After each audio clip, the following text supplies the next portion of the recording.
السلام علیکم معزز بہنوں اور بھائیوں، کیا حال ہے آپ لوگوں؟ جیسا کہ آپ لوگوں نے تھمبنیل میں دیکھ لیا ہوگا کہ یہ ویڈیو کس مطابق بنی ہے، کس ٹاپک پہ۔ تو دریا فرات اور قیامت کا آپ میں کیا کہنا چاہیں ہیں؟ ہمارے پیارے نبی صلی اللہ علیہ وسلم نے فرمایا ہے کہ دریا فرات جب تک دریا فرات سوکھ نہیں آتا وقت تک قیامت ظاہر نہیں ہوگی۔ اس کا مطلب یہ ہے دریا فرات سوکھنا قیامت کی ایک نشانی ہے سب سے بڑی۔ ابھی دیکھ رہے ہیں دریا فرات، حضور پاک صلی اللہ علیہ وسلم نے فرمایا ہے کہ دریا فرات سوکھ جائے گا، بالکل خشک ہو جائے گا، اور اس میں سے سونے کا پہاڑ ظاہر ہو جائے گا، سونے کا پہاڑ نکلے گا، جس کی وجہ سے لوگ آپس میں جنگ کریں گے۔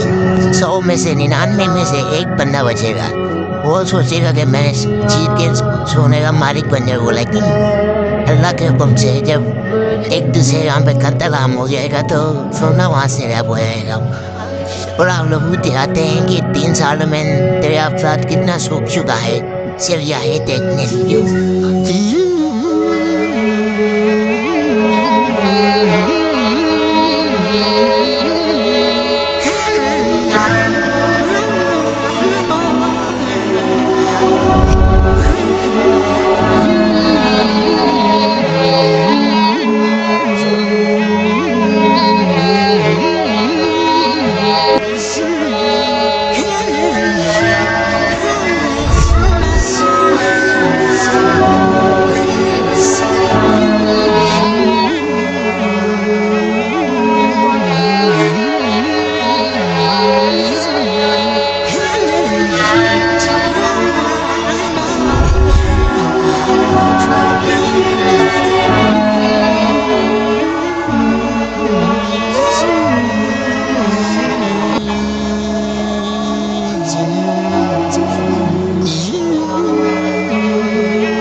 اور جیسے کہ آپ نے ویڈیو دیکھ لی، اور ایسی ویڈیو دیکھنے کے لیے چینل سبسکرائب اور ویڈیو لائک کرتے ہیں، اینڈ ویڈیو میں ایسی بناتا رہوں گا۔ اللہ حافظ۔